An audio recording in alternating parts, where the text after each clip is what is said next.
Welcome to another tendon-tearing episode of Fearless TV, the program that just keeps on pushing to the limit and beyond. Coming up in the next half hour, we go back to basics BMX style with a little hardcore recreational flatland riding. Climbing gets the once-over as we explore some serious new out-of-bounds territory. Wetsuits are optional. And rodeo action in the middle of a river.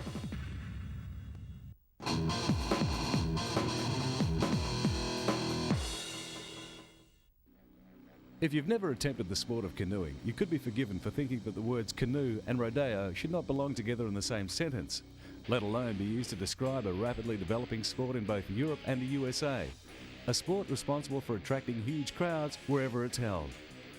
Once again, the origins of canoe rodeo require some explanation, as do many of the extreme sports derived from what is generally seen as a fairly mainstream activity. Both canoeing and to some degree kayaking have well-established footholds with outdoor adventurers around the world. And what was once a simple but essential means of travel for many native peoples on various continents has become a pastime viewed by millions, thanks to endurance events and sporting contests. Ranging from a method of travel from one point to another to fishing trips, river exploring, right through to whitewater and extreme canoeing on surfaces other than water, the humble canoe has come a long way from its carved wooden beginnings.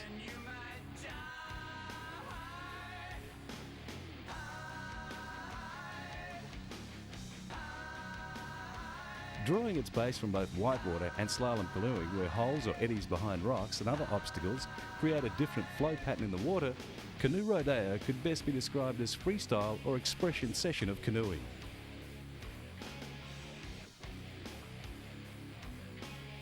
Moves such as 360s, barrel rolls, nose rides and many others feature in a rodeo sequence which must be executed in a limited time period, just like a rodeo.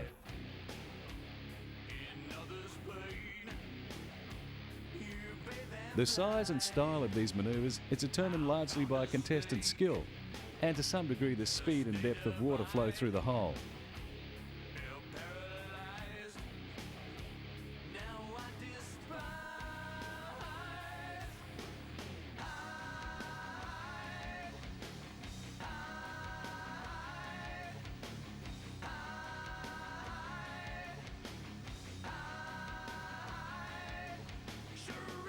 Canoes used for rodeo are shorter, wider and more buoyant than slalom canoes, which also makes them more manoeuvrable.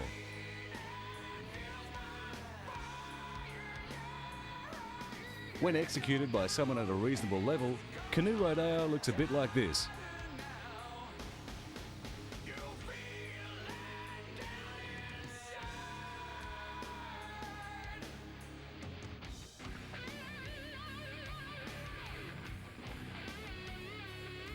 And like this.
Time now to get back to basics with a bit of recreational flatland BMX.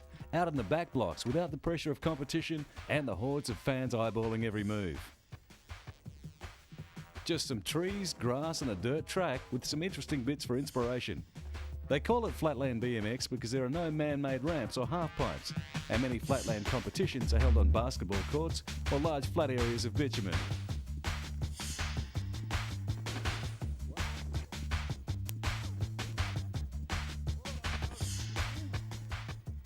Tracks like this are the starting point for many of today's professional riders and serves an excellent training ground as many of the tricks seen in today's competitions are perfected on the side of a dirt hill.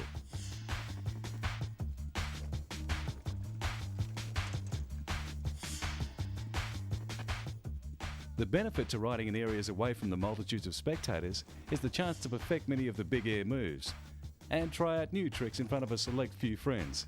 This builds confidence and often gives rise to spectacular tricks which find their way in expression sessions.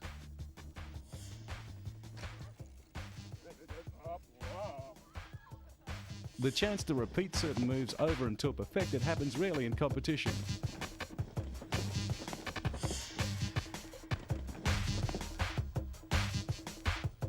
So blasting away outdoors is the ideal way to discover what is and isn't possible, with only your mates to laugh if it doesn't come off.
Mogul skiing has been around almost since the sport of skiing itself evolved from strapping two shaped wooden boards to your boots, and was probably one of the unavoidable byproducts of the early days in the snowfields, as natural obstacles closely resembled today's finely groomed bumps and have existed since snow first fell.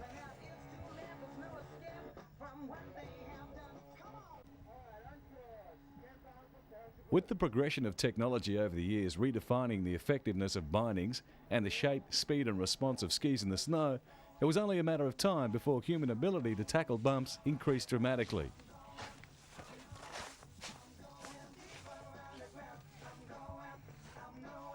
When the finer disciplines of skiing have been mastered to an expert level, such as parallel and slalom skiing, the next logical step is to test these honed skills on terrain that demands precision in all areas and the ability to pick and execute a correct line down the mountain in a split second. Go, Michael!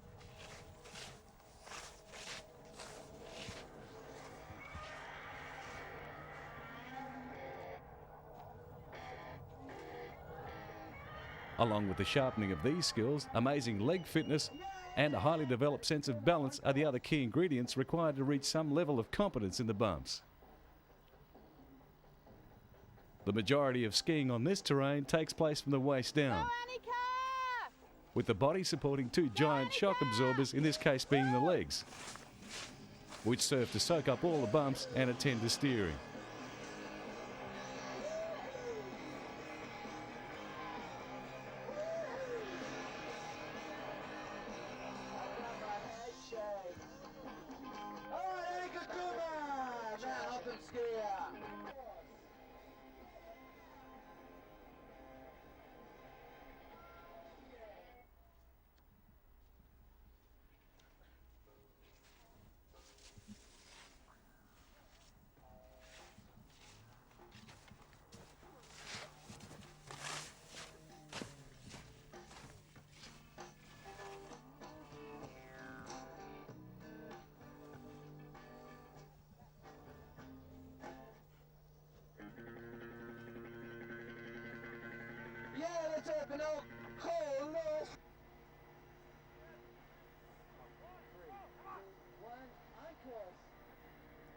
Additional speed and further tricks like airs are added by hitting the bumps full on, and launching off them, the results are pretty spectacular.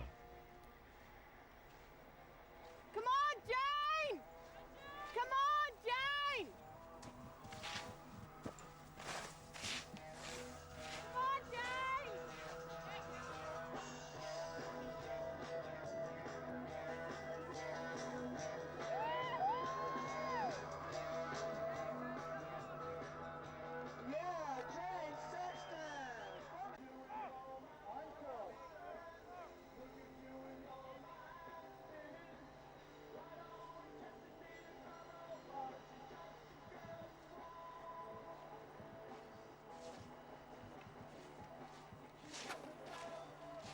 Go, B!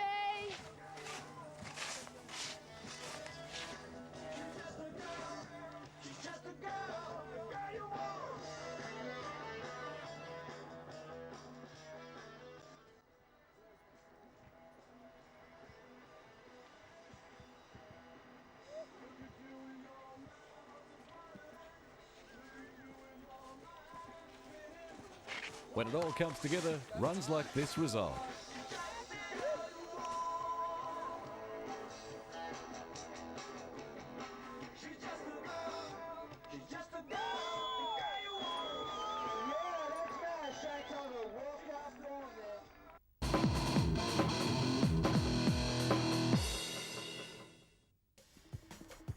Sometimes, though not very often, unless pushed, the cameraman will go to extreme lengths to get the perfect action shot, even risking a lens more expensive than the housing and his body put together. This guy found a hot spot under the double jump, and that's why he deserves our Fearless TV Play of the Day.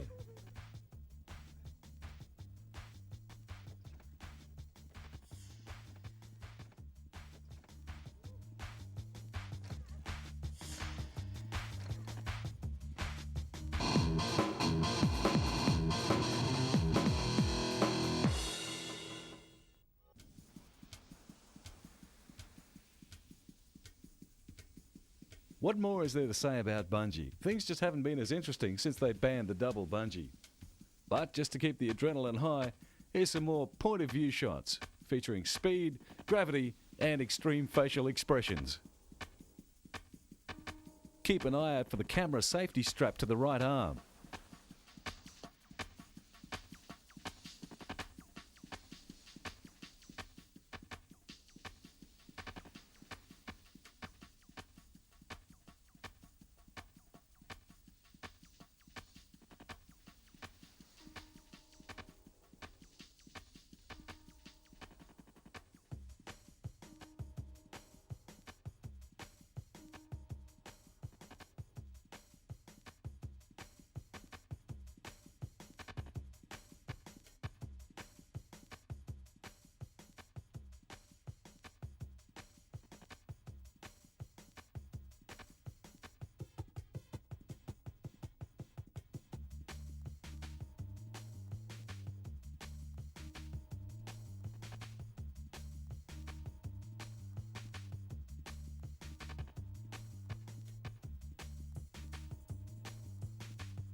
Not only are they not satisfied with searching for ridiculously impossible footholds in the slime-covered soaking rock face, these legends need to be hammered with 1,000 pounds of water per second.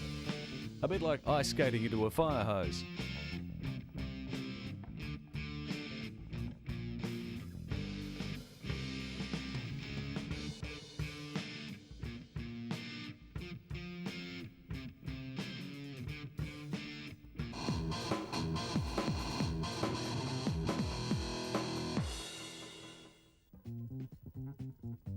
The boogie board has been traditionally seen as the training ground for those not quite ready to stand on a surfboard and face the pounding waves, or for those who prefer to be much closer to the water and use their bodies more to harness the power generated by the wave's momentum.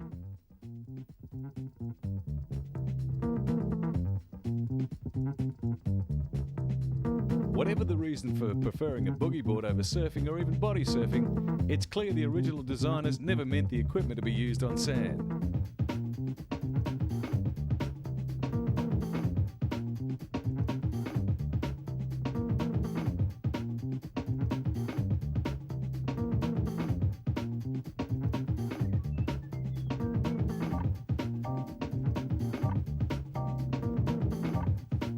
But as in the case of snowboards in sand dunes and the riding of car bonnets on desert salt pans, various pieces of equipment find their way into bizarre locations purely through experimentation by extreme athletes, which is a good thing.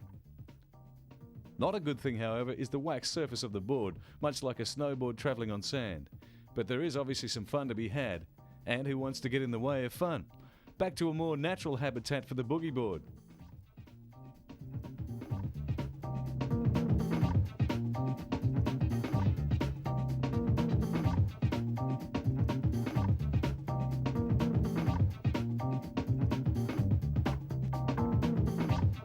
In the water, not in its intended use, but when there are no waves to be had, improvisation is the purest form of expression.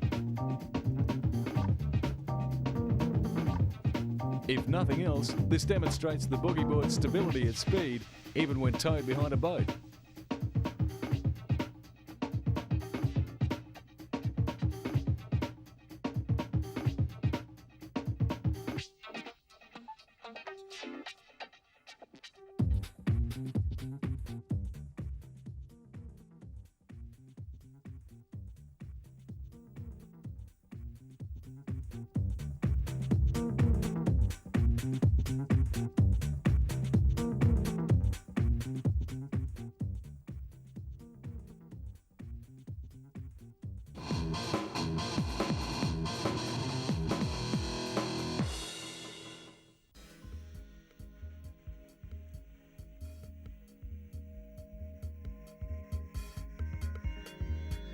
Climbing, whether it happens on rock ledges or cliff faces, anywhere outdoors where the unpredictability of nature is involved, is hazardous at the best of times. But these hardy adventurers are about to take it to the extreme. The first stage in this mission is to abseil over new territory, a leg-burning exercise through thick bush and rocky outcrops to reach this secluded site. Even at this point, a fall could spell disaster, as rescue from this area can only be accomplished by helicopter.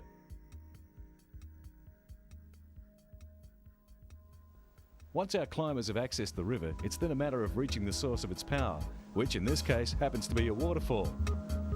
If you've ever experienced the adrenaline rush of abseiling, multiply that by about 3, and imagine launching backwards into the void with the added pressure of thousands of litres of water hammering in your face, attempting to speed your journey down the falls. Apart from obscuring most of the footholds, the water also increases the difficulty in dealing with ropes and other safety equipment. At least you are guaranteed of remaining cool no matter what happens. Our crew succeeded despite the odds and managed to enjoy the sheer terror at the same time.